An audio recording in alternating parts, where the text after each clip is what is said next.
Good morning, dear brothers and sisters. Today we will see the book of Numbers chapters 31 and 32. In Numbers chapter 31, the Israelites prepare for battle against the Midianites.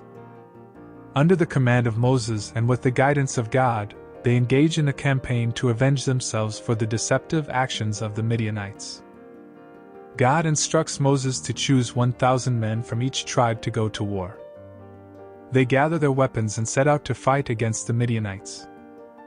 The Lord gives them victory over their enemies, and they conquer the Midianite territories. During the battle, they kill all the Midianite warriors, including their kings, and take their women and children captive.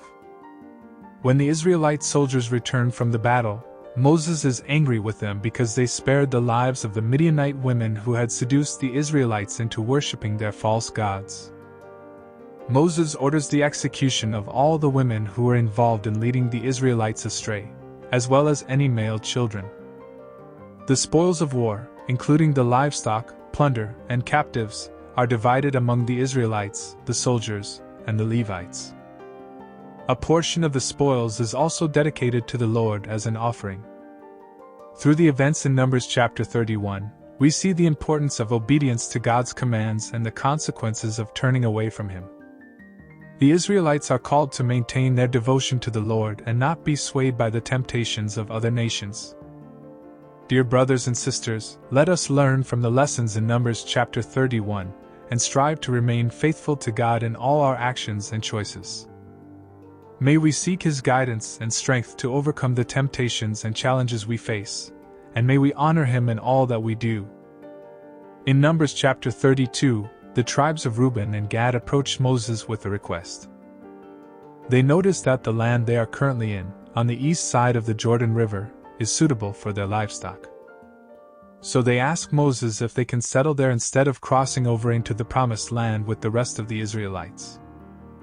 Moses is initially concerned about this request because he fears that the tribes of Reuben and Gad are trying to avoid their responsibilities in conquering the land of Canaan.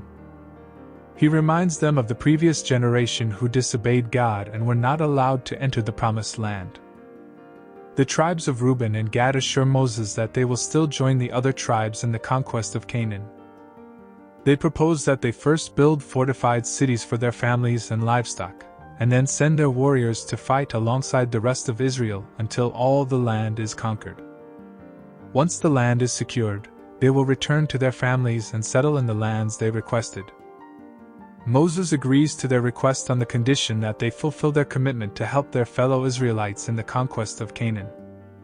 He warns them that if they break their promise, they will bring sin upon themselves and the consequences will be severe. The tribes of Reuben and Gad agree to Moses' conditions and pledge to fulfill their obligations. They proceed to build the cities they promised and send their warriors to fight alongside the rest of Israel in the battles ahead. Through the events in Numbers chapter 32, we see the importance of unity and commitment among the Israelite tribes.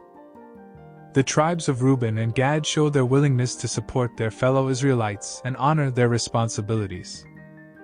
It serves as a reminder for us to prioritize the well-being of the community and work together for common goals.